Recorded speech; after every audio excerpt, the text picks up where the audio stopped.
from screen to shelf.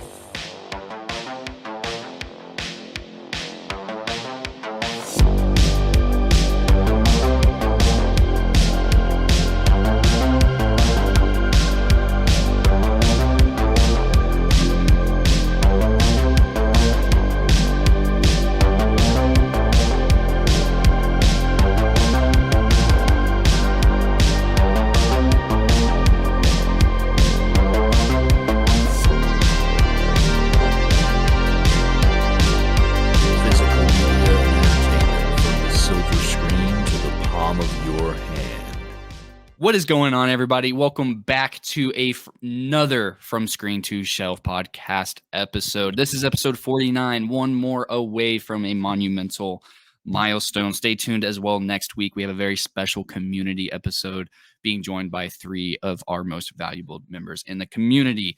So today, guys, it is Spooky Month. So to celebrate our 1-year anniversary, our lifelong love of horror, and to keep with tradition with watching horror movies, or at least horror adjacent movies all month. That's what we're here to talk about again. So this time, what we're going to be kind of doing is we're going to get a little bit more specific. We're kind of going to go back in time and forward in time and discuss slashers from oldest to newest. Not necessarily dissect them, but we're going to give you some of our personal picks, some of our personal favorites, ones that we like, ones that we've enjoyed, ones we might even just recommend for you. Maybe we've only seen them once. We're just going to talk slashers as organically as possible. And as we're known for here, we will initially have a rhyme or reason, and then we will find a completely different beats per minute halfway through. So, well, I'm still waiting for the My Little Pony episode. I'm like, we've got to. When the hell is this happening, bro? No, November 1st. Okay. Community episode, maybe. Sweet. So, thinking about slashers, like, what is like off the top of your head? Because the earliest one I can think of is off the top of my head, a Psycho. Like, unless I did some digging. Peeping Tom. Yeah, you can get even more adjacent once you start going into Italian filmmaking. Like, Black Sunday isn't a slasher, but I like to kind of consider it in that scope. You know what I mean? I think that's a masterpiece. You know, it's around that same era. I believe it's 1964, if I want to say that right. I just think it has one of the greatest posters I've ever fucking seen. Oh, it's 1960. It's 1960. I was looking at a different Black Sunday. That absolutely made my jaw drop for a second. I was like, it's that new. You're talking about Black Sabbath or Black Sunday? I think they're referred to as the same thing. Yeah. Yeah. Mario Bava's. Yeah, with Mario Barbara Steele. Love that movie. But yeah, I mean, you really can't talk slashers without Peeping Tom. Yeah, you know, that's great. You know, it's not necessarily my favorite or go-to. I respect it and like what it's done and pioneered for the genre and the subgenre specifically that I've grown up with and loved. But Psycho, you really, really, really can't talk slashers without bringing it up. A lot of people in today's standards kind of even consider it a thriller. I wouldn't disagree, but I also think it's taking away how monumental it was for what we enjoy today. You know, it definitely is still a horror movie.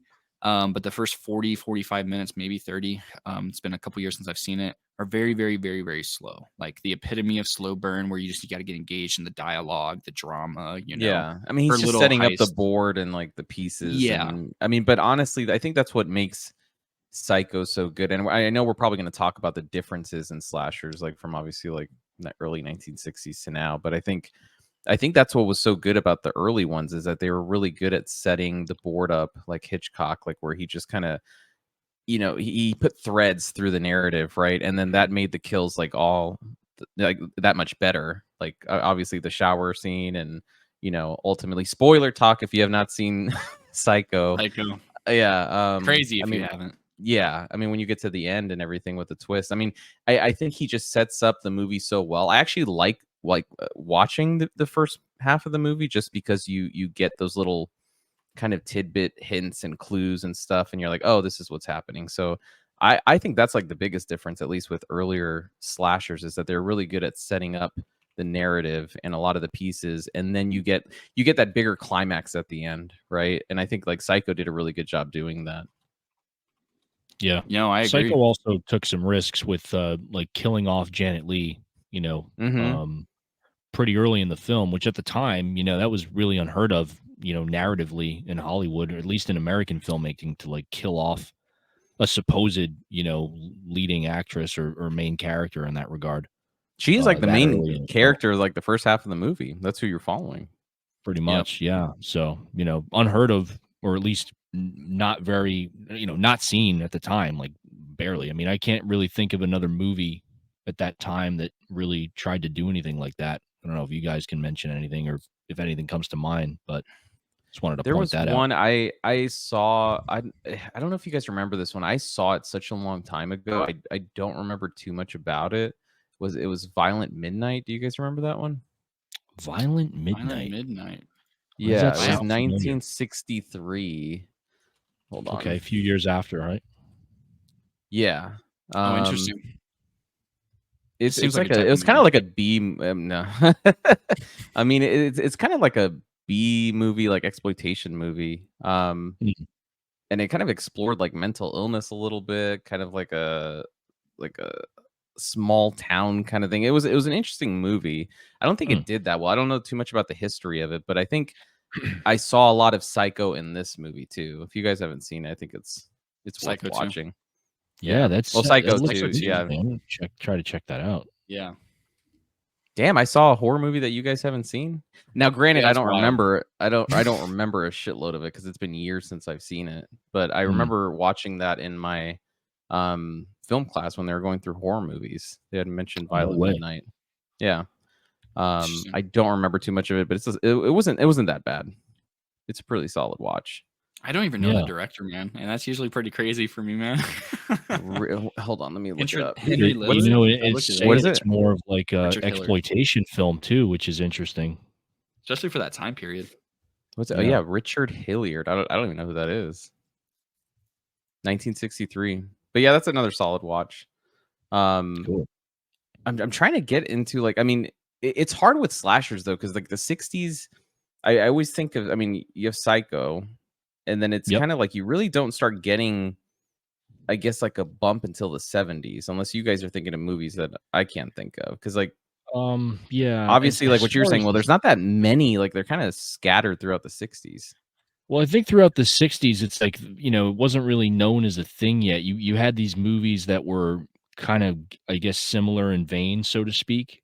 But more so, they didn't necessarily have the established tropes that everyone came to know them by in the 80s and into the 90s, right? I mean, those Yeah. things, films like Halloween, which we've talked about a bunch, films like, Black Christmas, there's always that debate too, like whether or not, Yes. what started at Black Christmas or Halloween. I mean, we don't necessarily have to get into that today, but Let's get Um, into Texas it. Chainsaw.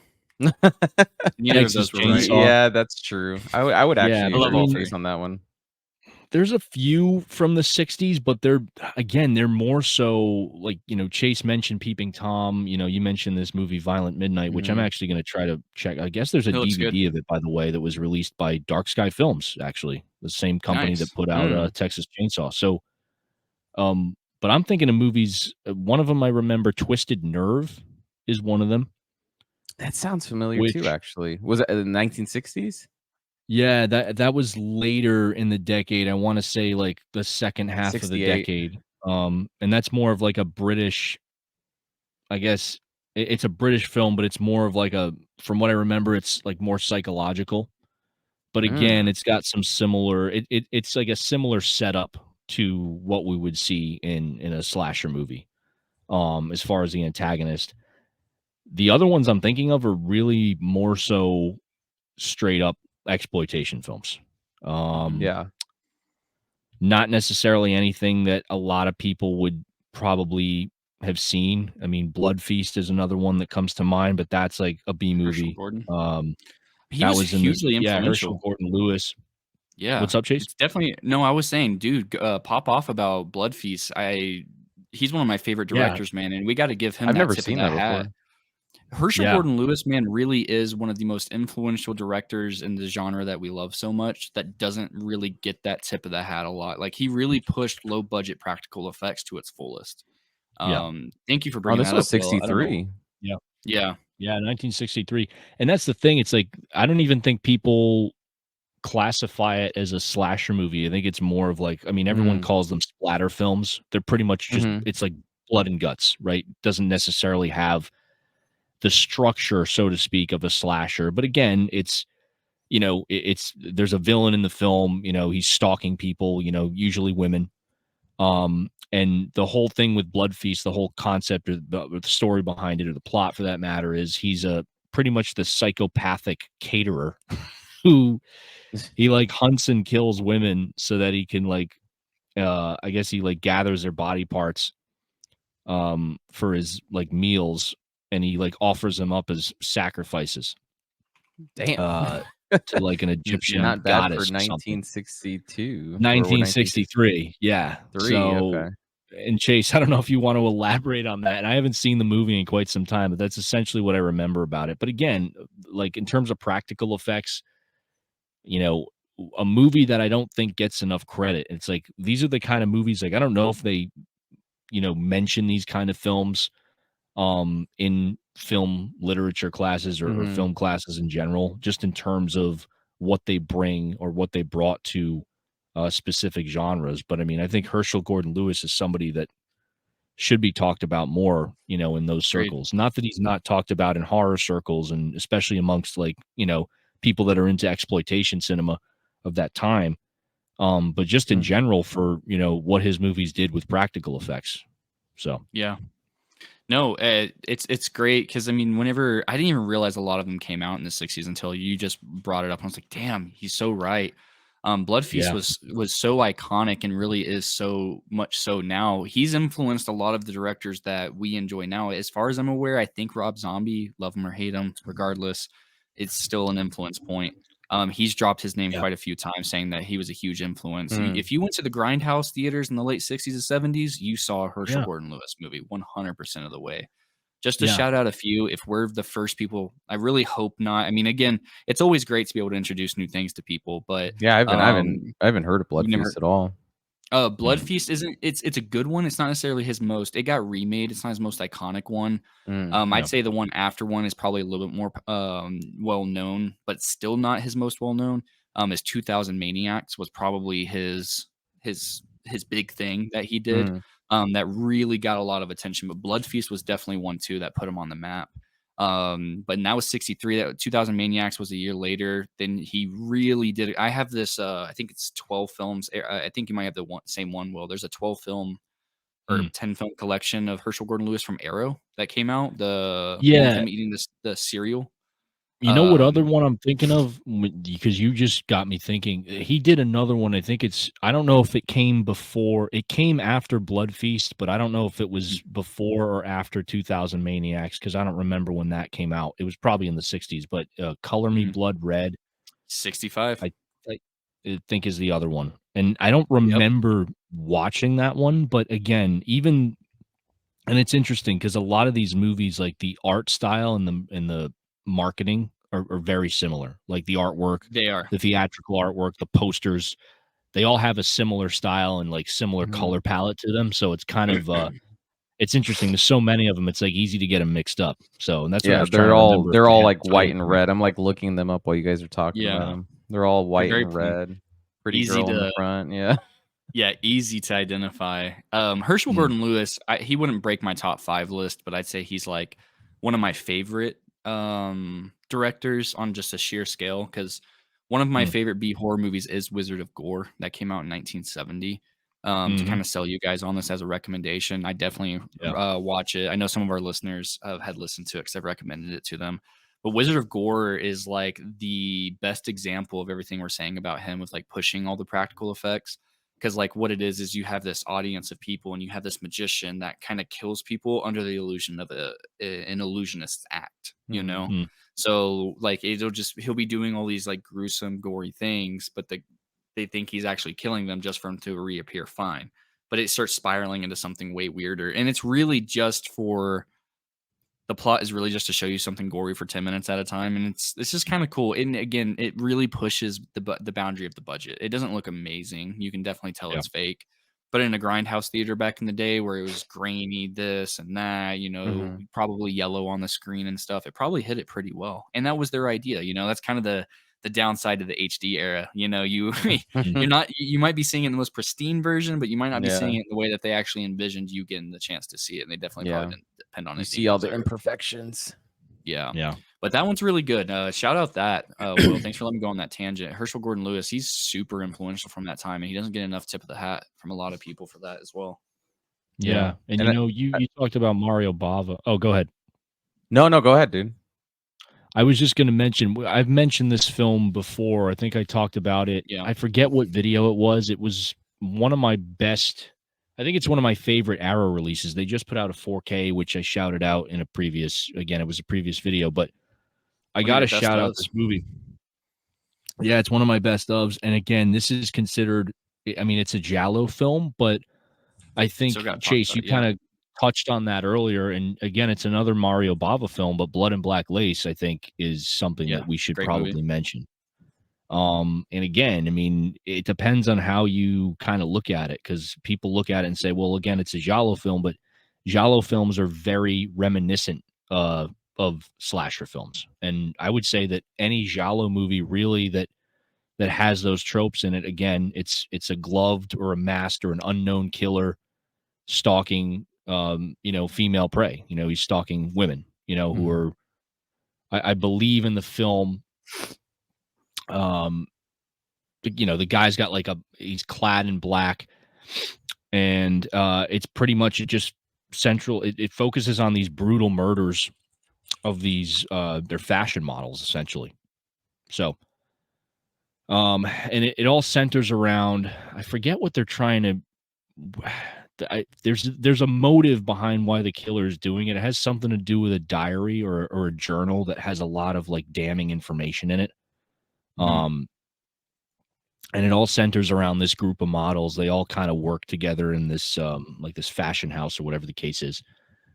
Um but yeah, I just wanted to shout that out. I think it's a film that, again, we're talking about in the 60s. The Yeah. 70s haven't happened yet. We haven't gotten Texas Chainsaw Massacre. We haven't gotten Black Christmas or Halloween, but I think these movies are kind of laying the foundation for what's to come in terms of, the slasher film. So I would consider, a giallo film like this, I mean, even though it predates, the term slasher Mhm. movie, I think we could look at it as one, because I just think it has a lot of those same characteristics that we've been talking I about. think all of So them are, man. That's what I was going to yeah, interject and say is I think all of these movies, I mean, I consider them slasher movies just because, we didn't have a conceptualization of what a slasher movie was back in the day. It's experimental. Yeah, it's yeah, experimental. I think they had a lot of those elements, and like you said, they're setting the foundation. I mean, there's a lot of similar elements that kind of string them all together. Like you said, mass killer, mm, stalking women, all that stuff kind of comes together and creates the whole kind of conceptualization of what we consider as a stalker or a yeah, slasher movie, excuse me. But yeah, the yeah. 60s, I like you said, Chase, I think it's very experimental.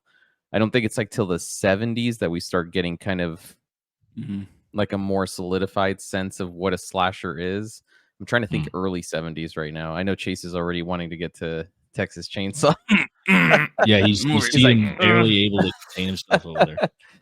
You know what, and though? I I mean, will say Like real the kid quick, in the though, game. the only thing that differentiates, because, people wanna look at giallo films, the only thing that I would say separates them from slashers is the whole mhm, aspect of, there's usually, like, somebody that plays, like, the cop or, like, the detective that's trying to track the killer, and there's kind of like usually a a whole crime dynamic noir with kind that. of element.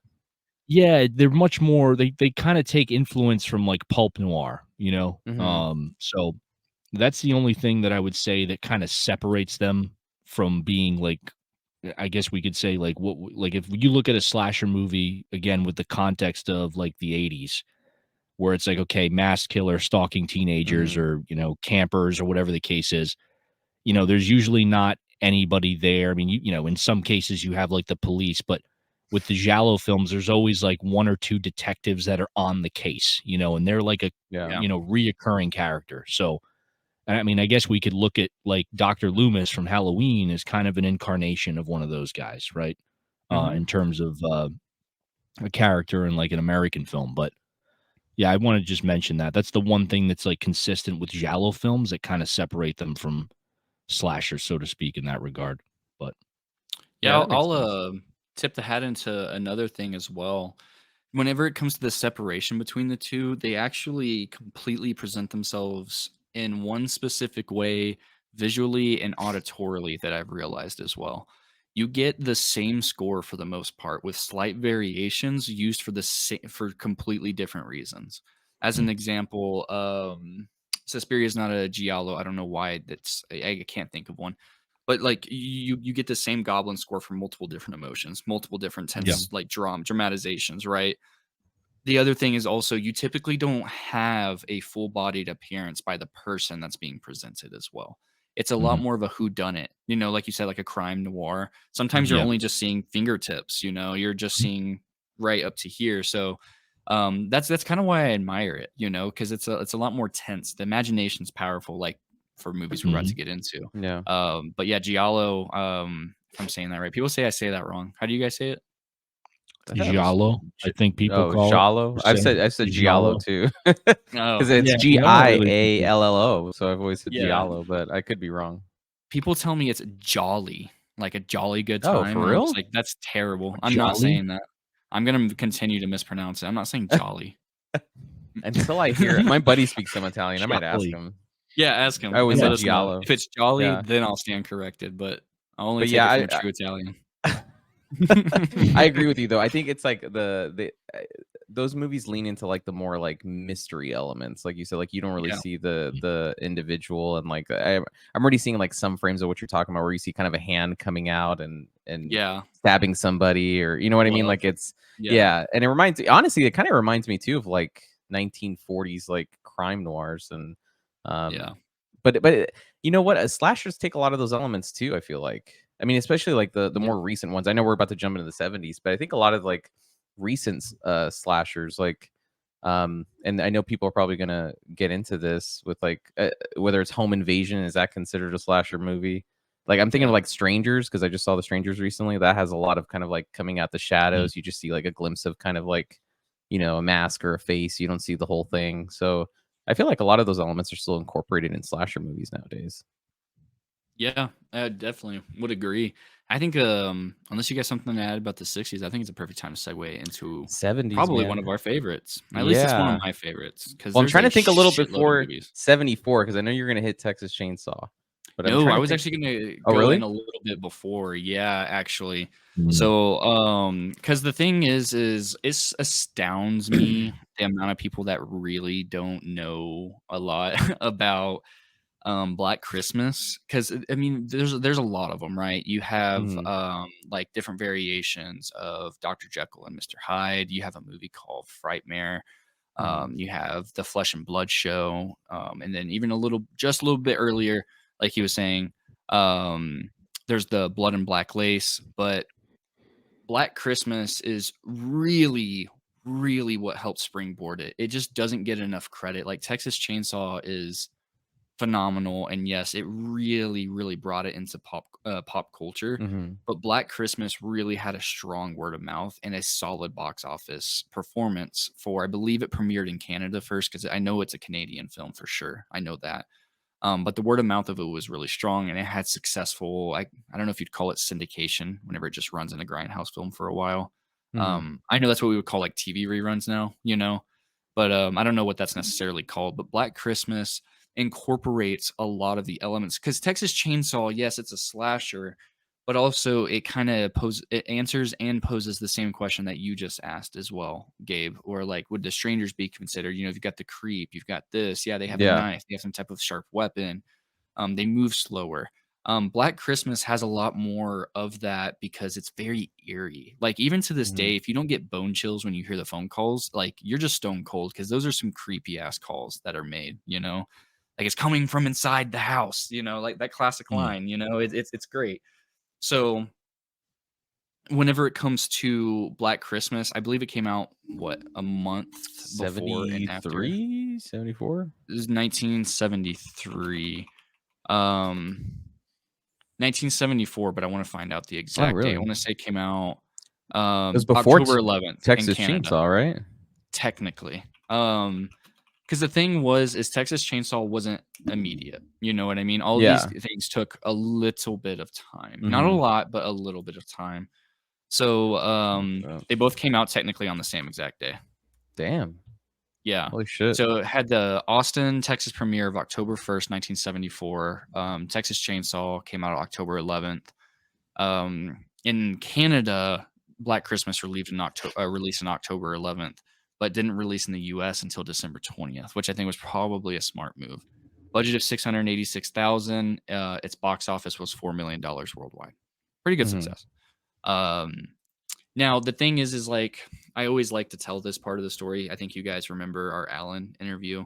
It's hard to tell outside of word of mouth how successful Texas Chainsaw was, because it could quite possibly be one of the most successful horror movies of all time if it wasn't for the fact that it got its distribution rights bought by the actual cartel and like the mob, you know? So nobody knows how much money that movie's made. That's why when you look it up, you can't find anything. So even though the financial aspect of it there isn't easily able to be discovered, it's not negligible in the smallest or slightest amount how impactful it's been past this point. Once you get Black Christmas, because they handle it both different ways. If you look at both of Black Christmas and Texas Chainsaw and conglomerate them, they both have the same formula that a lot of movies follow later on. A lot of movies. Black Christmas, I see a little bit of Halloween in there. Will, you might want to correct me if I'm wrong. But it wasn't that an influence on him? Was Black Christmas? Yeah, I mean, I think he's gone on record. I believe he's gone on record saying that he's seen the film, but it wasn't necessarily an influence on Halloween. On Halloween. Gotcha. Yeah. Okay. But For some reason, he's aware of it. Yeah. What thoughts do you guys have to add about Black Christmas and Texas Chainsaw? Made me scared of addicts, bro. Black Christmas did? Yeah. Black Christmas. It's funny because I don't know if you guys remember. I think I'm trying to remember. Like it was an earlier episode, like when we just started. And we maybe get rid of my house phone. No, I'm kidding. We were talking about Black Christmas, and I don't remember if I had seen it, so I'd rewatched it a few weeks later. Yeah. And yeah, it's great, man. I think it just those creepy elements of kind of like what you were talking about, a lot of Halloween in there with like some of the stalking and it's just filmed really, really well. I've never seen the remake. I know we probably don't want to talk about the remake, but I've never seen the remake for Black Christmas. There's been two of them, right? The first one. Oh, there's two remakes for it? There's two. So what was the first one was 2006, right? Chase, correct me if I'm wrong. Black Xmas technically. Which originally I remember not liking that movie. I love it so much. I don't know who talked about it, but someone else mentioned it. I think it might have been Craig. Shout out to Craig. Yeah. So I revisited it last year, and I actually enjoyed it more than I would, more than I thought I would anyway. For a rewatch, bad. I was like, damn, you know what? This actually didn't age that bad. I mean, I found it to be a little more engaging and entertaining than the first time I watched it. And again, I'm trying to remember when I first saw it. I don't remember, whatever I was into at the time. For whatever reason, it didn't vibe with me. But yeah, the rewatch, I actually enjoyed it. So, it's a solid movie. Then I gotta check it out. A little more raunchy, which, I'm not complaining about that. It's, whatever, it is what it is. But yeah, I didn't mind it. But the other remake was Blumhouse, right? Was that the one that Blumhouse did? I think so. And it was, I think, my least favorite movie I saw that year. Even take it as its own. 2021, I want to say. 2019. Yeah, that was recent, right? Yeah. 2019, really? Yeah, it is not good. It was Universal, which I believe is Blumhouse, right? Yeah, but it was Blumhouse and Universal. Yeah. Yeah. It's not good, man. Like, that movie made $18.5 million at the box office. That is actually crazy. That movie made money, guys. Yeah. Well, I mean, what was the budget? $5 million. That is, if you, to our viewers or listeners out there, if you ever doubt yourself and say you can't do anything, remember that one of the worst movies I have ever seen came out in 2019 was made on $5 million and made almost 4 times its budget. You can do anything if that movie did that. That's well, crazy. you got the title of Black Christmas on it, which is going to bring some people out. Man, like it literally butchers every single thing that makes the original one great. It just that one's the epitome of why. Like I like the 2006 one. I've never had a problem with it. I have the DVD over there. The one from 2019, I think it might have, because if I remember right, I think Jordan Peele's name was attached to it. Ooh, I could be wrong now that I'm thinking of that. Maybe damn that's it, For Jordan. 2019? No, it was Jason Blum and Sophia Tsakal. So yeah, no, I made that up. I guess that's not. Ignore that. But it's just not good, man. Like I really can't tell you. Like the creepy voices and stuff like that is replaced with like creepy texts. That's it. It's trying to like So modernize it pretty much, but it's Yeah, not. It's not and effective. No, it's not like the Slumber Party Massacre remake from like 2014, 15. That was actually okay. It's not bad. Same way I feel about Yeah. 2006 Black Christmas or Black Xmas. But yeah, that's my tangent about that movie. I remember how Yeah, pissed sorry. off I think I was. went on a tangent because I was like, I still haven't seen the damn remakes for it, but the original is great. I really do like the original. After hearing you It's a guys talk about it, I masterpiece. checked it out a few weeks Yeah. later, and it's really good. It's really creepy. Yeah. But yeah, I'm scared of addicts now because of it. Yeah. It's like a I try to solid watch movie. it every year. Bag. Same. Yeah. But so that's 1974, around the time of Texas Chainsaw. I don't know if we want to talk about Texas Chainsaw. I mean, I know we are going to, but we've said so much about it already. But I think that's definitely. I like what you said, Chase. That it wasn't like immediate. That it was like a slow. It's a slow build. Yeah, it was like a slow build, slow burn for it to kind of get widespread attention. But Yeah. I would definitely argue that solidified at least or sparked that whole idea of a slasher with like the mask and the what I mean. I know it had been done before that, but I think that really almost like solidified it as like as what this is what the genre is, or we want the genre to be, so to speak. Like that Yeah. that's what Texas Chainsaw really did. But yeah, I mean, I don't know what you guys want to say about Texas. We've talked so much about Texas Chainsaw. Yeah, it's not a whole lot. Yeah, to add, it's like beating a dead horse at this point. Freaking great love the movie. If you haven't seen it, and make that one of your movies this month. I don't know how you can be into cinema and I guess not see that. I mean, regardless if you like horror or not, you cannot neglect the impact on just low budget filmmaking in general.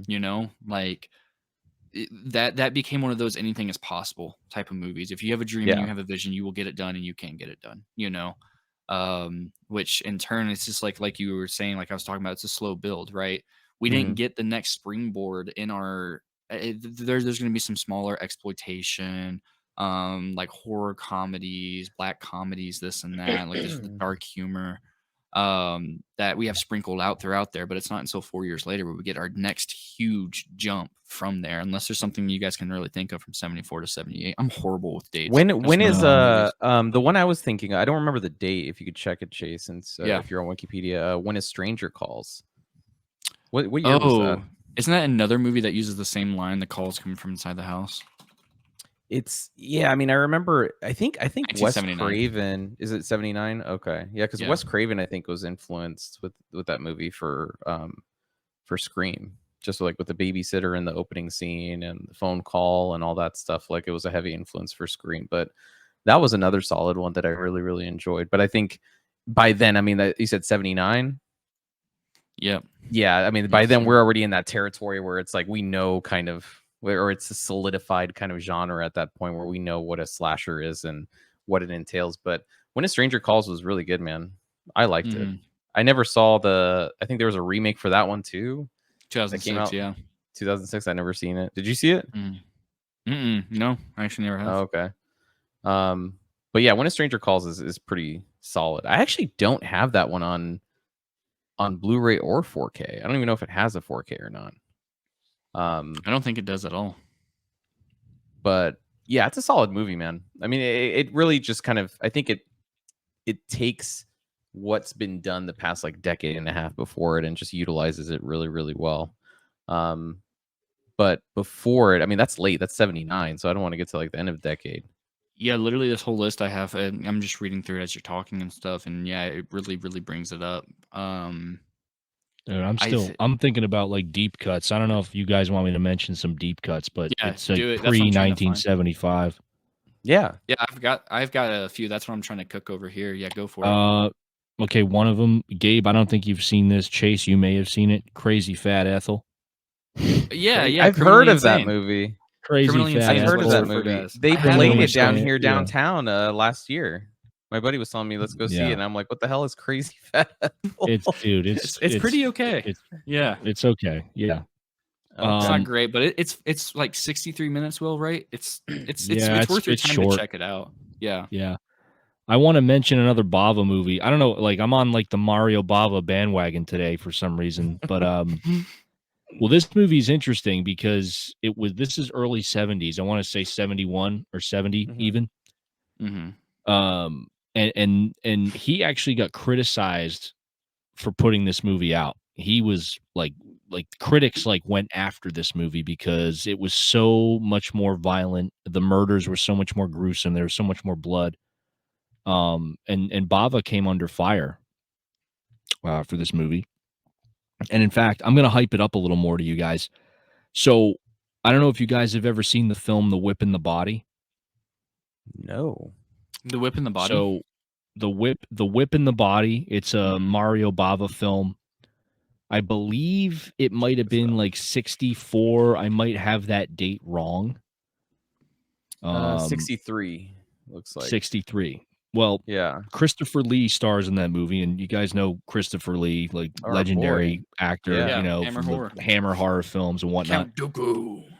Yeah. So he worked with Bava on that film, obviously starring in the movie, and he decided to check this movie out. Now, granted, this is like the early 70s, right? So this is what, like 7 or 8 years later. Mm-hmm. And he goes to see this movie in the theater, and he apparently was like he was just repulsed by it. Really? Yeah, he was repulsed by it. So the movie is A Bay of Blood, I was just which about is to. Yep.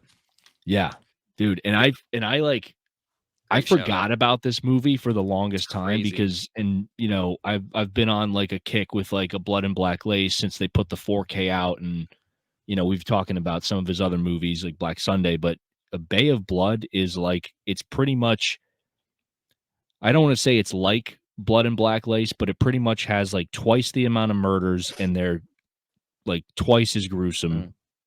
You know, there's like double the amount of brutality and bloodshed.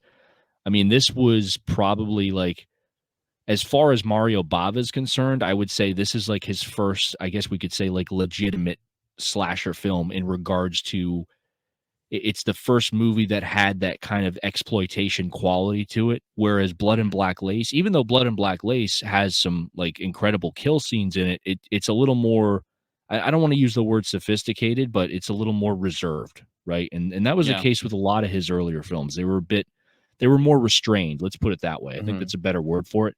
Whereas like A Bay of Blood is him just like, you know, he's pulling all the stops out, you know, he's just like unleashing it. So yeah, Bay of Blood. That's my shout out for Damn.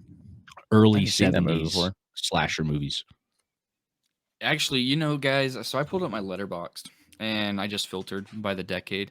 I'm kind of ashamed by the amount of movies we haven't talked about that are so See, it's hard. Yeah, influential I'm looking just going later. off the top of my head, man. That it's hard to Yeah. kind of. So like we got to shout out our boy Dario Argento, right? He is a godfather and pioneer for a lot of things we still enjoy today, right? It's non-negotiable the impact that he had whenever he released The Bird with the Crystal Plumage in 1970 was his directorial debut. And wow, Good what movie. a directorial debut. Like holy shit. Yeah. That's going to be a giallo on that one.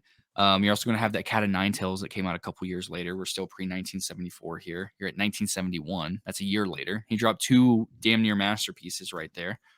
But also at the same exact time, that's whenever I saw Bay of Blood on there, and you were talking about that. Will, great shout out. But this is another one I wanted to shout out as well. This is 1972 and also a top-notch 4K restoration. And if you have the Hitchcock collection set, you know what I'm talking about whenever I drop the title of Frenzy from Alfred Hitchcock volume. I Oh, believe that yeah. was 3. 3. That movie looks insane, and it was fucking good. That's a really, Hey, watch really your good language. one. Watch your profanity. Watch your profanity, guys. We've also got Lucio Fulci. We can't deny him. He's a little bit outside of what we're kind of talking about a little bit. You know, he's more how other Herschel Gordon Lewis movies are. They're like just gore fest and just practical effects, like just cake for you to eat up. But he did have Don't Torture a Duckling. Got to shout that one Never out. seen That was that. also really good. That one's really good, man. So I just wanted to shout out those ones, not necessarily as we're going through history. We're not trying to give you a Wikipedia. You know, we could just read Yeah. Wikipedia from you right now. We're just giving you recommendations for what we. Some of those films I just listed, I've seen influences of them in later movies. You know, like especially Frenzy. Frenzy's wild. It's good. It's not my favorite, but it's really, really a good movie. I really don't think that he misses. But yeah, that's ending. Literally, I just got to Black Christmas and Texas Chainsaw. I got more after that, but Yeah. I Yeah. think those are that worthy puts shout us. outs. That puts Dude, us we're at gonna have to around. do a part 2, man, because the 80s is like Oh, dude, I know, there's right? We're so only at many the. movies I'm I thinking was of gonna right now. say. Yeah, Well, I Like, mean, we're at like. I you know. mean, is it time to talk Halloween? I mean, that's 78. yeah, that's what I was building up to. Yeah, yeah. So I mean, we're at 78 with Halloween. Damn, yeah. I Well, mean, you would got to you shout out guys? one more, Oh, you got another one? just because it's just in between where we ended and where we're at now. That Mhm. is a pretty big cult movie, but we got to shout out The Town That Dreaded Sundown. I talked about it last week. Mhm. Oh yeah. Again, if you didn't listen to last week's episode, check that out for sure.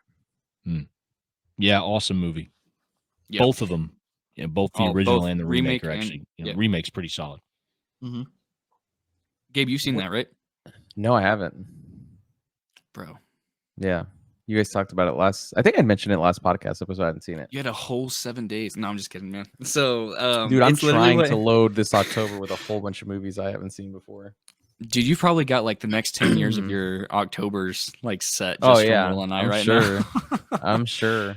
Yeah. But yeah, that movie, man, it's just what and it took inspiration from Texas Chainsaw, and I think it did it not as good, but in its own way, awesome. I love that movie. I just watched it again last night. Love it. Yeah, I just want to shout that out because it has that perfect bridge It's like for where we're yeah, going. right before Yeah. Halloween.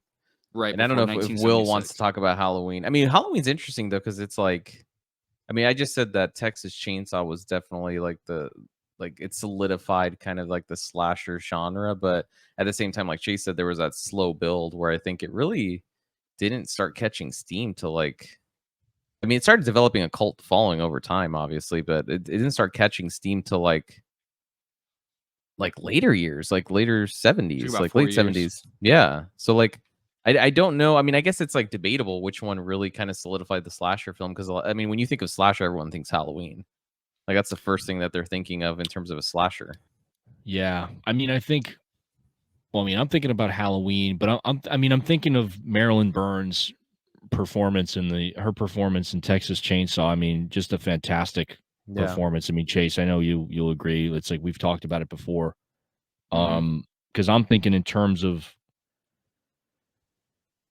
who you would consider like the first final girl, and a lot of people make the argument that Jamie Lee Curtis kind of set that precedent just because she kind of had that instant connection with audiences. I would say more so than Sally from Texas Chainsaw. I just think Laurie Strode, I'm not saying that Sally's not a great character. I think she's a fantastic character. I just think Laurie Strode had that.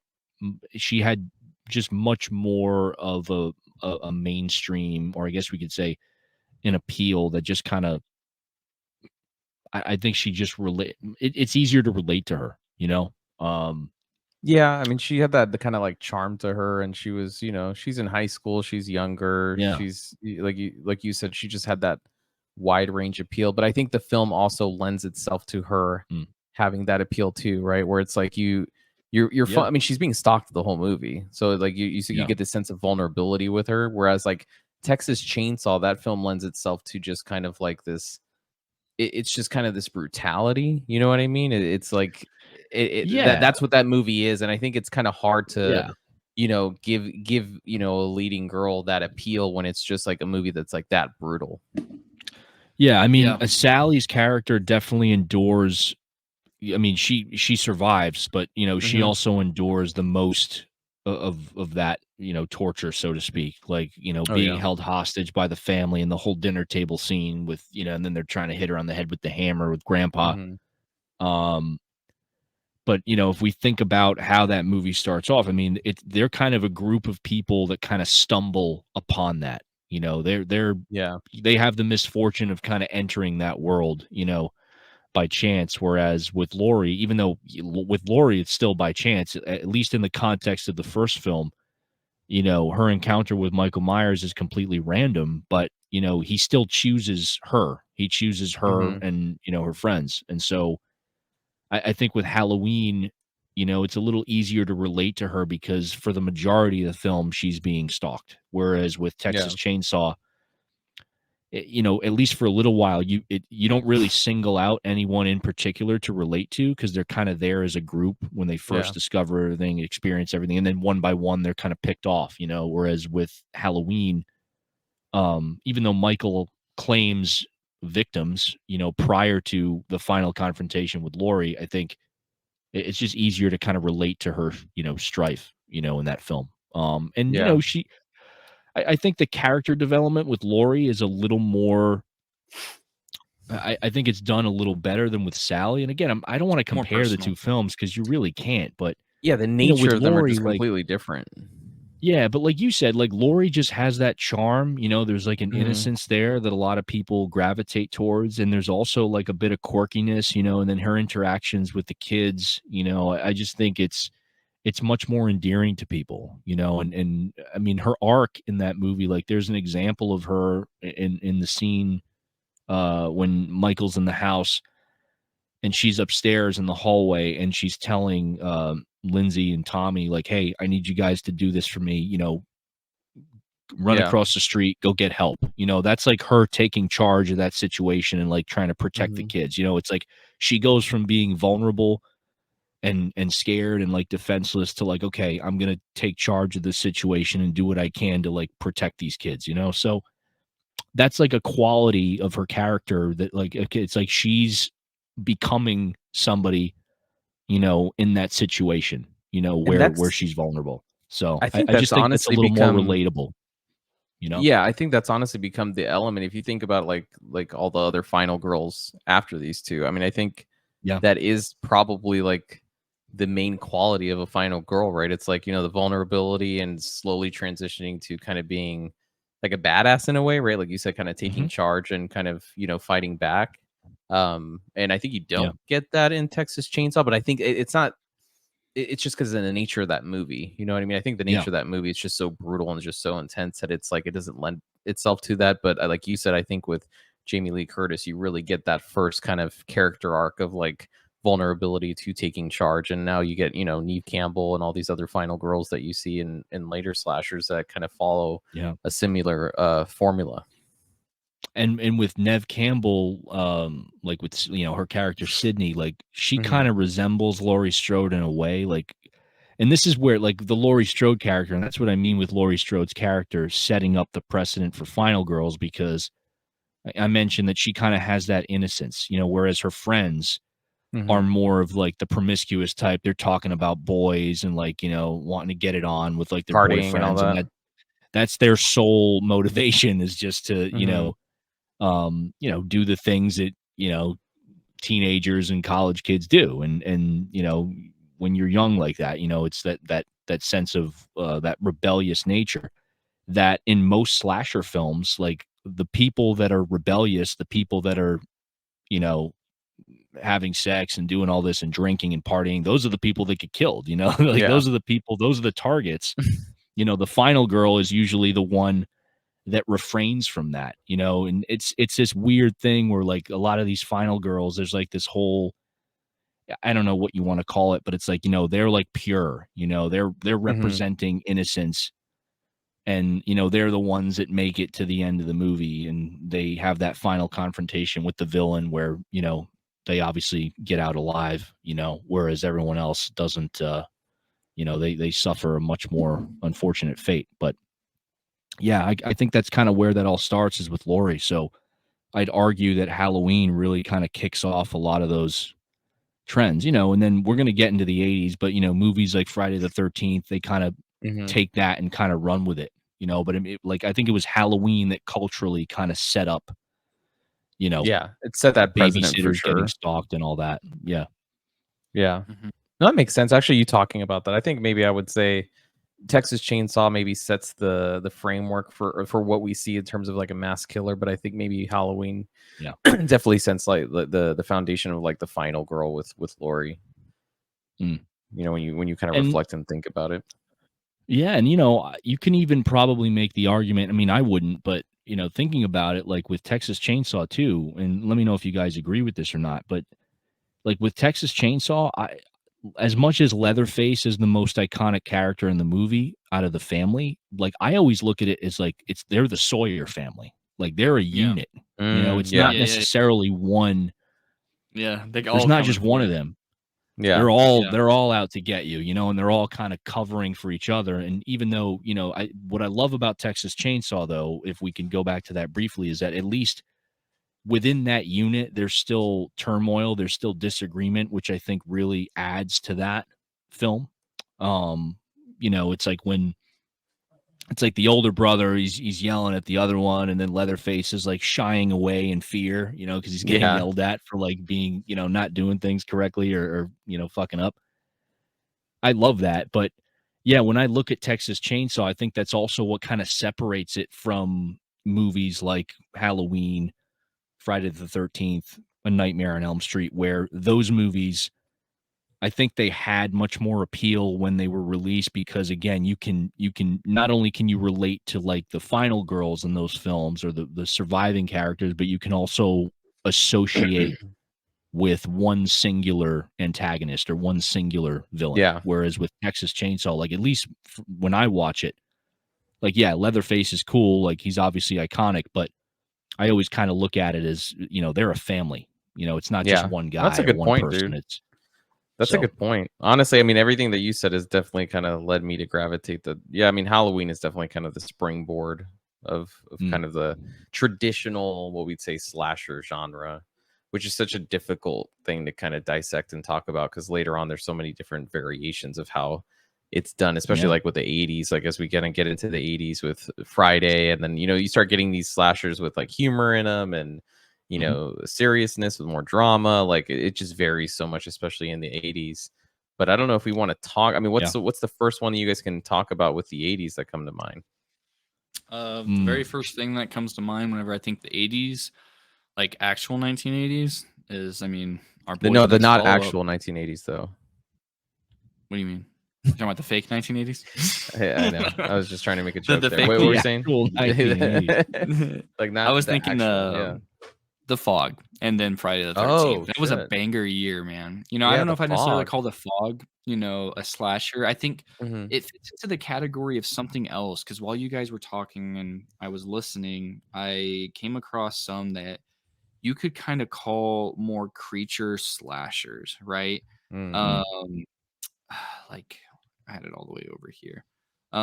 Like Basket Case, stuff like that, as you're getting Mm. later in the Oh 80s, but yeah. that's a massive Yeah. cult. You know, it doesn't follow our typical what we're talking about, but it also has like very similar framework because these are things that took and tried to fit into the genre that we're talking about today and ended up spinning out their own genres after that. You Yeah. know what I mean? So those would be the two. Friday the 13th, I mean, we've already have two entire episodes based on Yeah. this, and we talked about the first one for like 30 minutes on an episode, so we really don't need to go over that one too much, I feel like. The other one that's influential from the 80s as well. I know Will's seen this, Gabe. Maybe you have. I mean, it's pretty popular, but Maniac, William Lustig. I don't think I've seen Maniac. I know of Maniac, Maniac, but I've never seen it. yeah, it was pretty big for its time. And I heard the well, is that Elijah Woods? That's in the remake that came out that's supposed to be pretty good. There's one that's supposed to be Yeah, like actually, really, really good. didn't he help I don't know if he directed it, but didn't he wasn't he like a co-writer on that or something? I could be I completely know he had wrong. a huge I'm hand just in it. Yeah. yeah. And I've seen bits and pieces of that movie. I haven't seen it from beginning to end, but I have heard from people that have seen it that it's, it seems to be a solid Solid remake. reimagining. Everyone says it's pretty good. So I'd like to sit down and kind of watch it through one day. I think 80s is also Yeah. when we start getting like a lot of, I mean, there's so many. I mean, we could get into like Nightmare on Elm Street and all that crap, but like you start getting so much of like the supernatural elements too with the slasher stuff. Because I feel like Yeah. everything before the 80s, I mean, I could be wrong. Obviously, there's always kind of outliers, but I think everything before the 80s was kind of like a lot more just kind of, I hate saying down to earth realistic because obviously some of the shit's over the top, but you don't have those supernatural elements in there. And I think like the 80s definitely started, for the sake of sequels, started introducing a lot of like freaking the supernatural elements to kind of like the slasher genre. And I mean, obviously we've talked about Friday the 13th and I mean Nightmare on Elm Street and all that stuff. So I think that's like the main differentiation, at least with like the 80s, and also a lot of the humor. I think you start seeing a lot more of like just the humor with slasher films in the 80s as well. Well, it's funny, right? Because like the 80s, like, and we, I kind of mentioned it earlier, like the 80s is just huge. Like it is the decade of slasher films. I mean, they So just many, exploded in the 80s, and again, like Halloween kickstarted that, and then with Jason. And that's the thing, is that they were so, for the most part, cheap to produce and cheap to make. Like even on a regional level, like, I mean, there's stuff. This is why I'm saying like this is probably definitely going to be a two-parter, because there's so many movies that we're want missing to some talk for about sure. that I can't.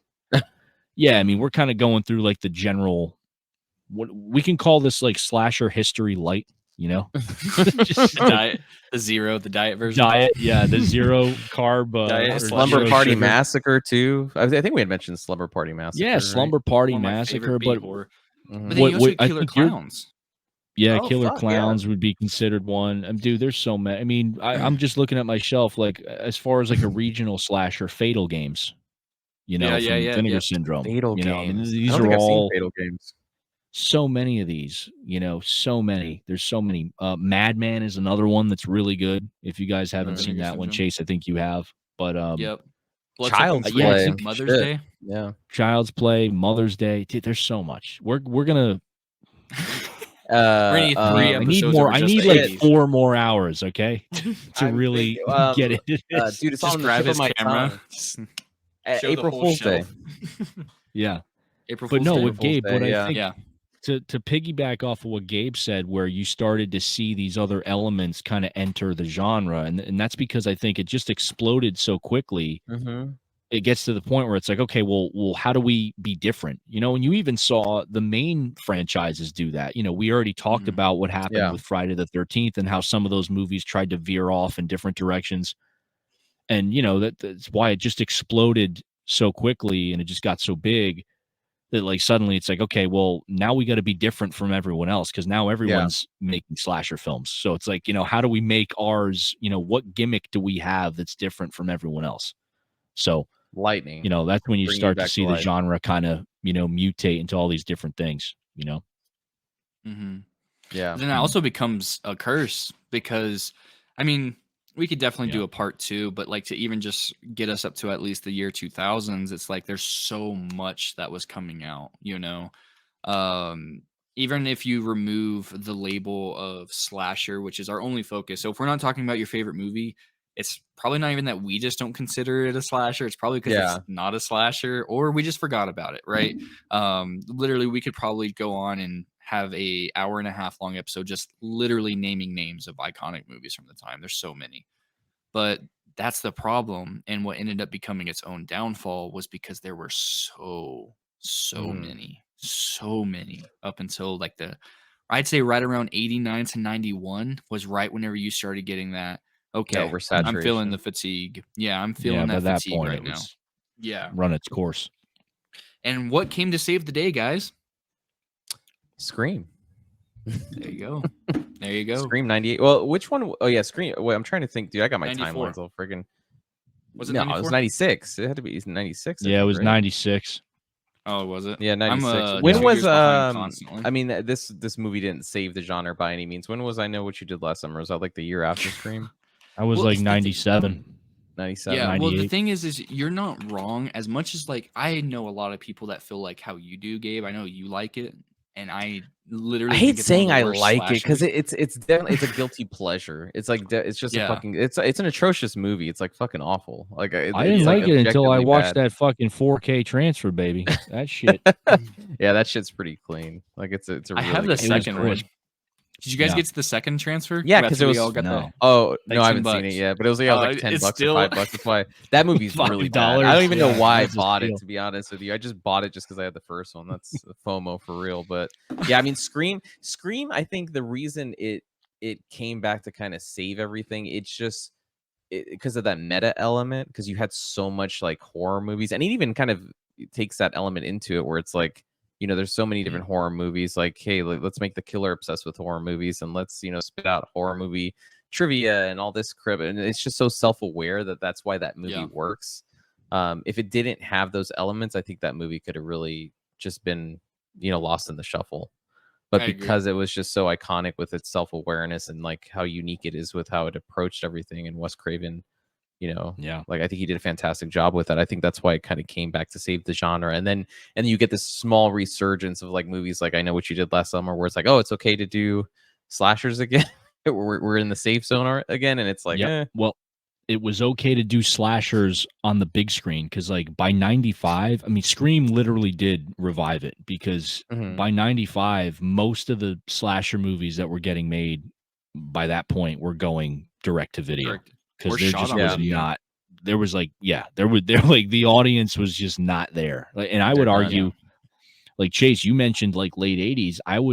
And I agree with that, but I would say like you could probably argue that you started to see like signs of like audience fatigue like way before that. Like even like 87, I I'd want to say say. even by Mhm. 85, 86, like things Really? had started to run their course. Yeah. Cause like I said, like with Halloween, like it just like took off and then everybody wanted to get in on that, especially with like Friday the 13th the next year, like in 1980. Like it's so Yeah. weird to think about because it exploded so big and so fast Mhm. and it just kind of like ran its course like so quickly, like even by like the mid to like late 80s, like I would say by 89 things were like just looking grim at that point, and Well, it's just I would it's say what into you the said, Will. 90s you It's like just saw a lot more direct to video. Mhm. it's direct to video, but it was, I mean, even direct to video made them money. You know what I mean? Like I think like a Yeah. lot of direct to video films actually made the studio some kind of profit. It was just the cheapest rate of return. You know what I mean? It's like you Well, put that's in what I like, mean, but it was just in terms of like going from, uh-oh, we got Will Can you sounding hear like Will? the Terminator. Hold on. It's Pause all it. good. You got this weird delay. It's throwing me do I off. sound like the Terminator? I sound like the You what sounded is like it? You did for a second. yeah, Sound like the T800? like you're I booting thought up, you were about to getting ready pop for. in. Yeah. Am I got good What now? were we saying? Yeah, Yeah. you're a little choppy, but you're good. But yeah, I mean, that was Your it was the DVD cheapest. quality.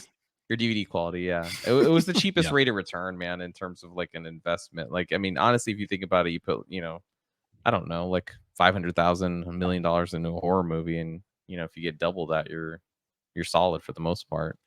Yeah, and I think it was just a shift of interest. Looking Mhm. back through, I mean, in the early 90s, man, there's a lot of movies that were coming out in the early 90s that are just classics, like you have David Lynch having a return to form. You have Abel Ferrara coming in with King of Mhm. New York. I don't know how I'm just speaking off of movies I know Yeah. that are great word of mouth right now.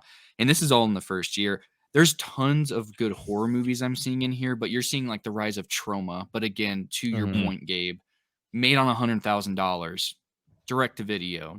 That was the market you were going for. You weren't necessarily going to sit there and go for it. You also have Goodfellas in 1990. I know that's not what we're talking Yeah. about, but I Well, think you can start Shawshank noticing. Redemption, like 94. Yeah, Yeah.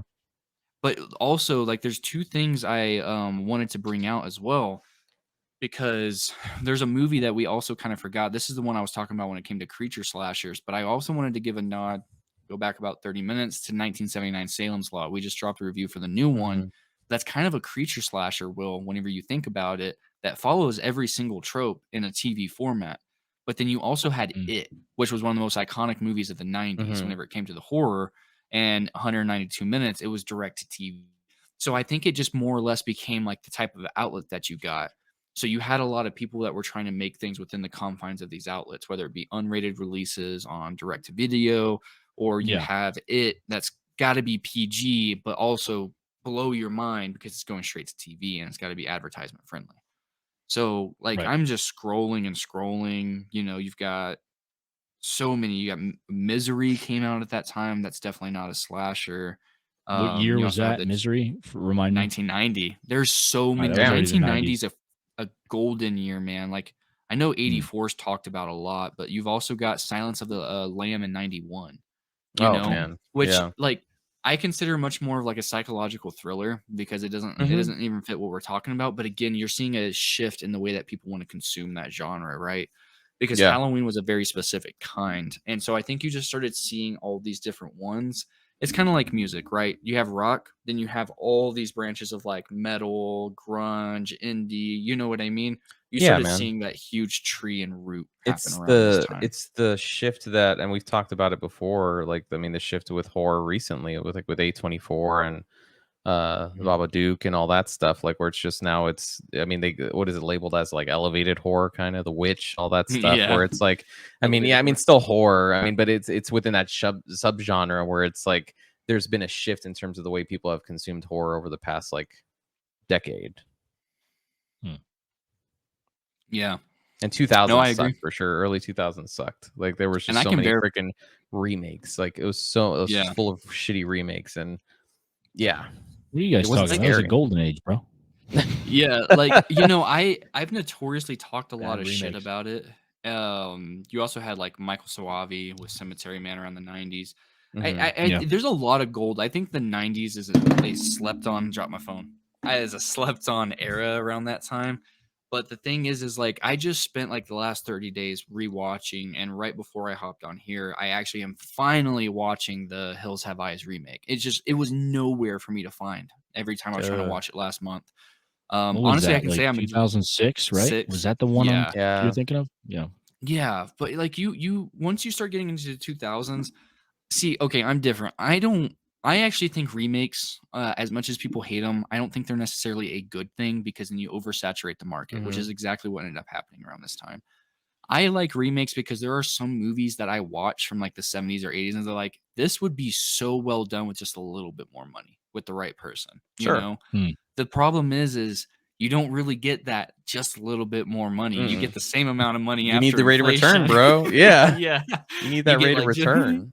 yeah, and then you get some guy and it's like most of the time these are people trying to make it big, and I can't really verify if they were It's passionate or not, but it doesn't feel like it has that love and care. Like, I mean, John Carpenter made Halloween like his mortgage was like he's 12 months late on the mortgage and he's about to get foreclosed on. You Yeah. know what I I mean? think it was You don't have a lot it was of an people doing identity that. crisis, man. I think that's what it was. Like at least the early 2000s, because like Jeepers Creepers, and you think about like Wrong I don't Turn like and that. Hills Have Yeah. Eyes and all that stuff. I mean, this is kind of the era that we're talking about, and there's definitely kind of like this weird identity crisis where they're going back to like remakes like old movies to try to rejuvenate everything and see if they can, get a spark there, but then also try to do something different. It's weird, and we're not even talking. I mean, shit, we're not. I mean, we talked about obviously like it's some Italian cinema, but like internationally, I'm sure that there was some great fucking Hmm.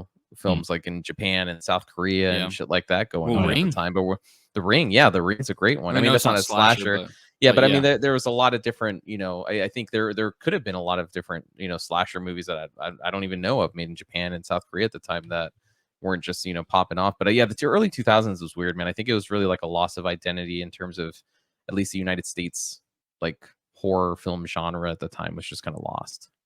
Well, it's I also agree. like I feel like a lot of it has to do with the studio system too, and just how it's set Mhm. up, and like if you look at a lot of these horror remakes that, didn't perform well and just overall just aren't really that good. I mean, look at who directed them. It's like a lot of these directors, with respect to the people that were involved, Yeah. it's one of those things where it's like they're an up and coming director. And it's like, okay, we're just going to throw you on this random horror remake and see how you do. Just tackle this. And, the result of that is that you have a studio that's trying to just get a movie out to make money, and pretty much milk it for, the name recognition at that point. And you potentially have, directors or produce not direct well, not producers, but yeah, directors who might not necessarily be the most passionate about that subject matter, right? They're just doing Mhm. it because they're trying to move up the ladder and that's the Yeah. job that's available, and I feel like, Yep.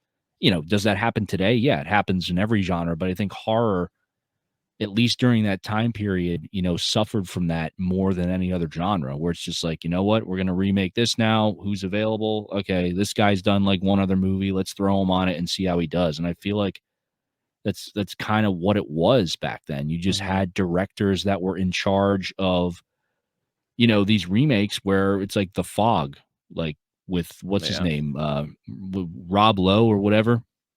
I don't even know if I'm thinking of the right movie. Rob Lowe you was talking in about the prequel? Or not? It's not the remake. That's the one that's like in the same universe, but kind of remake, right? I always called it a remake. I don't even know. I don't even think it's like, I mean, I think it is a prequel.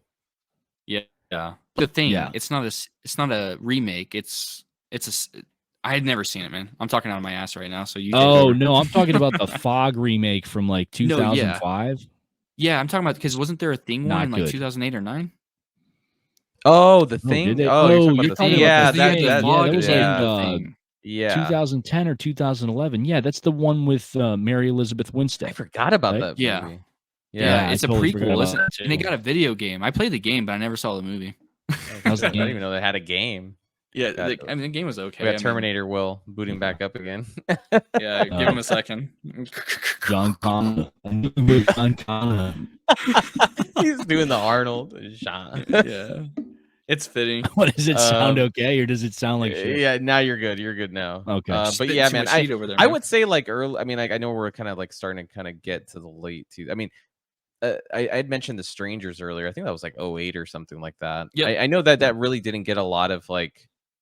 So good though. Yeah, I mean, at the time, it's interesting. It really didn't get a lot of like the reception wasn't that good. I think when it came out, I think box office it did okay, but like I think it started getting a cult following over the years. And I remember when I saw the Strangers, dude. I saw it in cinemas and I fucking loved it. I thought it was such a fresh take on a slasher genre, the horror genre, but also just home invasion too. Home invasion, right? It's kind of like, but also like the whole thing of like, there's no reason why they did it. You know what I mean? I think that's what was scary at the end. It's like, when she asked like, why are you guys doing this? It's like, because you were home, and that's what makes it so creepy. Yeah, because you were home. Yeah, could you imagine that happening? Like, dude, that movie's terrifying. Dude. Like, it didn't scare me on the level of like Saw did when I first got a hold of it. Yeah, and like Sinister, but like when you think about like, some people don't realize like that what you just said. Like, I did it because you're home. Like, why else? Yeah. Like just so bone chillingly like evil. The fuck you mean? It's just chaos. It's just evil. And I think, and what year was Sinister? Sinister was 2012.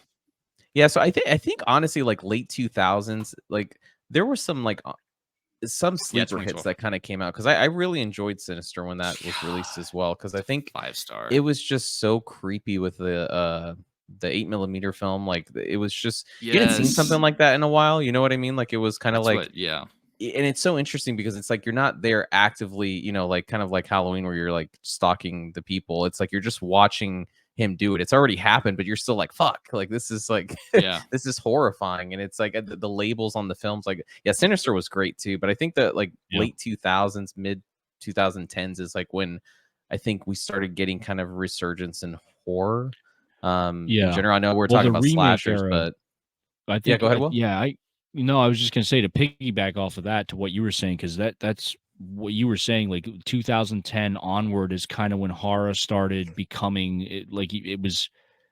I think we saw a revival there because the remake era probably peaked like 2008, 2009.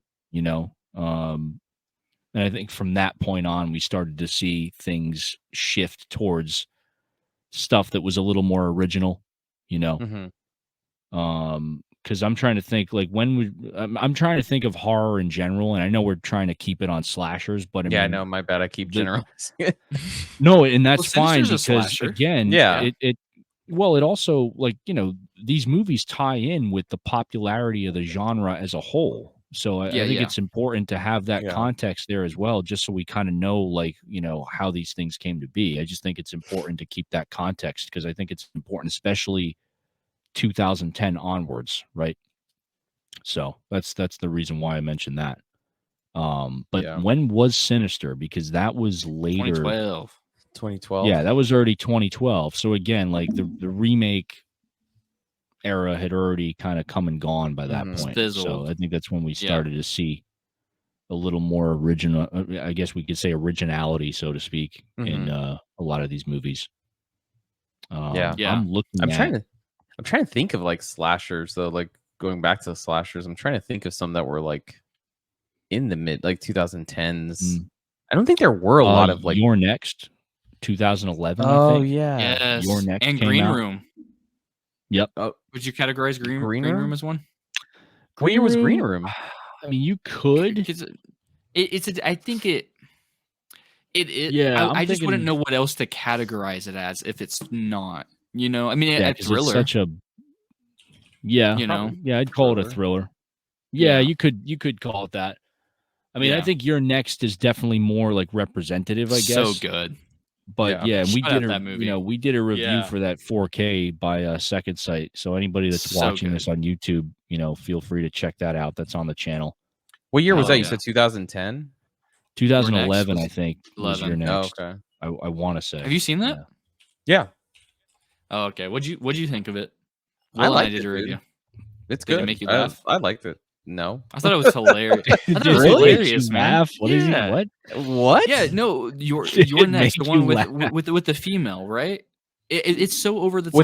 With like the mask? Yeah. Which one are we talking about? The one I just Gabe, the one Your that we just did Next the is second the side. one with the female, and it's like these three. Well, it's You the had me home thinking I was a invaders maniac. are wearing animal masks. Yeah, Yeah. Yeah, I don't know. Maybe I'm Bro, it's remembering totally it a horror differently, dude. comedy, bro. Dude, it's that movie's very way too over the it's very top. much. It takes a lot of cues. I haven't from seen Scream, it in a few Scream. years. It's Like very like he had like a pig mask or something like that. yes, Horror yes. action. Yeah, that movie just cracked me up in the best way. Maybe 'cause it I just don't gets know. Maybe I'm absurd. remembering it wrong, dude. Maybe you're thinking it was way more serious than it was. I mean, it is kind of serious. It's just like it's one of those types of movies that makes you go like, "Oh shit," and you kind of giggle afterwards. You know what I mean? Like it's just so over the top at some points. I love that movie though. It's so good. You're Next. Yeah, I mean, I'm looking at the poster for it, and I remember the pig and the fox thing and all that shit. Yeah, so good.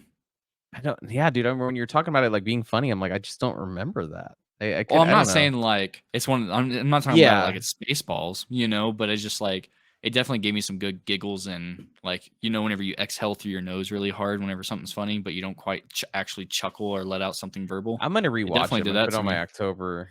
Yeah. My October watch list just to see like I don't know. It's been interesting watching some movies because my wife, I've been showing her some movies that she hadn't seen before, and then I'm like rewatching these movies I hadn't seen in like 10 years, 15 years. And I'm like, that's fucking interesting. Like Name some. I mean, the those the ones that Strangers you- is for one. Yeah, I mean, Yeah. Strangers is one. I think we were watching Sinister. Oh, what I'd she watch think? it. She like hated it? both of them. No, Oh, she hated I was both of just them, thinking bro. really? Well, no, She didn't like Sinister? Sinister, she thought was all right. She didn't like the ending. I think she was invested in Gotcha. Sinister, but like she didn't like the ending. Gotcha. She's kind of like me with horror in an interesting way, where it's like the ending kind of makes or break it for her. And I think Yeah, dude. Strangers really didn't do it for her with the whole like Yeah. unmasking and everything. But I mean, this isn't a slasher, but It Comes at Night. That's another one. I mean, that's not 10 years old or anything like that, but we're watching that. But yeah, it's just interesting like watching movies again after so many years, and you're like, huh, that's like a different take. I think Will had mentioned one earlier that was it Black Christmas or something that he saw again, and Yeah. Black yeah, Xmas, it's just cool doing that. I like trying to do some of that in October, especially with like horror movies. But I'm gonna check this one out because maybe I'm just remembering it a different way. I don't know, or I'm maybe It's picturing just a so over different the movie. top, man. Okay, It's just I one of gotta those check like it out. literally like I'm sure you I might was have the seeing same it when I reaction when you rented watch it. like John Wick and you go, "Oh shit," and you kind of Yeah. giggle a little bit. It's like Yeah. that, dude. Okay. So like I don't know, that's just funny. I have a good time. Like Because I was giggle thinking here of and there. like, oh, that's a good slasher movie that we didn't even fucking talk about. Happy Death Day. Oh yeah, that's I think that's Shit. one of the best slashers. That's What not year rated was R. that? 2018. I want to say Was it maybe 2015. I think it was a little early. Yeah, 2017. Yeah, 2017. That's a really good That one. mask So, I mean, is so lame in that one. It just always made me laugh so hard. that was a fun movie, man. I mean, like when I I'm love thinking it. of like funny horror, that's kind of like what I think of as like Happy Death Day. So when you're talking about Your Next being like that, I'm like, I just need to watch it again. I think I don't know. Yeah. But Happy Death Yeah. Day is a really good one. I think that's a good example of like just taking the slasher genre in a way. I mean, it just gets so absurd and it's so silly, but it's like it's such a fun way to kind of like revitalize the genre in a way and do something new. I really Yeah. have a lot of appreciation for that movie. Surprisingly, I've never seen the sequel, and I'm worried about seeing the sequel, to be honest with you, because I love the original, and I didn't think that there's a way you could really follow up with it. Oh, bro, you're good, No, man. I You're see Chase good, bro. shaking his head, I so I'm gonna love trust your opinion. It's fine. It's just if you want more of the same thing, go for it, is how I would say it. No, I'm good. If you love the first one for its originality and you're kinda Yeah, expecting, "Well, I wonder how you can up this." Don't watch it. yeah, don't watch it. Oh, it Just, sucks. it's not horrible. It's just it's almost as if you put them together, it's almost like a 4-hour movie. You know what Yeah, I mean? well, that makes sense. It's just more of the It same. Yeah, it just feels like a literal part 2. So, but I mean, it's not bad. It's just not what you would really want out of that. But Yeah. great shout out, man, because I rant and rave, and I know some people don't like it as much as me, but that's like a genuine 9 out of 10 Happy Death Day. That came out of nowhere when I went and Mm, saw that in theaters. Like, it's a fun movie. I had a stale fun time. time with it. Yeah, Yeah. it's It a just really came out good during one. stale times. But yeah, I mean that makes Yeah. this like late 2000s, Late tens, and I 20s. mean at Now we're that getting point, into I think 2020s. yeah, I You've mean had a I lot of mean good this is ones. kind of yeah for Yeah. sure. I mean I think now I mean this is kind of like a new golden age of horror, and even I mean I'd be interested in seeing like A24 doing some more kind of traditional slasher Mhm. movies and seeing how they approach it, because I feel like right now they're kind of dominating and doing pretty well. But or maybe it's just a genre that needs to take a break for a while. I don't know, because we really haven't had any like recent slashers that I can think of like the past few years. X. Oh yeah, fucking X and Pearl, I guess. Yeah. Yeah, I was it's like, hard "What you because mean?" well, Yeah, Halloween Kills, Halloween that's Yeah, true. it's Fuck been a yeah, golden man. age. Like you said, I think we're in a new resurgence because, like, it's great that you bring them up. You have Neon, you have A24, you have so many of these Yeah. independent publishers where you have a lot of these investors that are willing to small amounts of money for a huge payoff because Hmm. A24 and Neon have proven night and day that it's possible. You Yeah. absolutely can do it. Magnet is another one that's been doing great things. We're just in a new age of where it's like if this ain't a $10 million movie or a $1 million movie with $100 million payout, we ain't doing it. You know what I Yeah. mean? You have people that look at it, okay, we're gonna give you 500,000 for this, and we probably are gonna be looking at 5 to 10 mil back. Hmm. Small quantities and small, and then Yeah. of course they have things like Civil War, which was a huge risk for them. But I don't think people understand how big of a deal that is for the age that we're living in. When you had the Hmm. entire 2000s and everything that we talked about, remakes, this, reboots, requels, that, this, and that, no original ideas, is because you didn't have a lot of these small independent publishers. But also at the same time, at the end of the 2000s, we also need to address that Blockbuster was dying. Hollywood Video was Yeah, that's dying. true, You know man. what I mean? Yeah. So a lot of these shot on video movies Hmm. became straight to YouTube. And it's kind Hmm. of hard to go and look up things like on like certain website or like video hosting apps or websites or servers outside of YouTube because you're going to get hundreds of thousands of results for almost anything that you type in. Yeah. You could scroll forever and not hit the end of any search, right? So Hmm. it's hard to know what you're going to get into versus like um Talk to Me, right, by A24. You see Hmm. that on the shelf, you see the label A24, you know that's something trusted.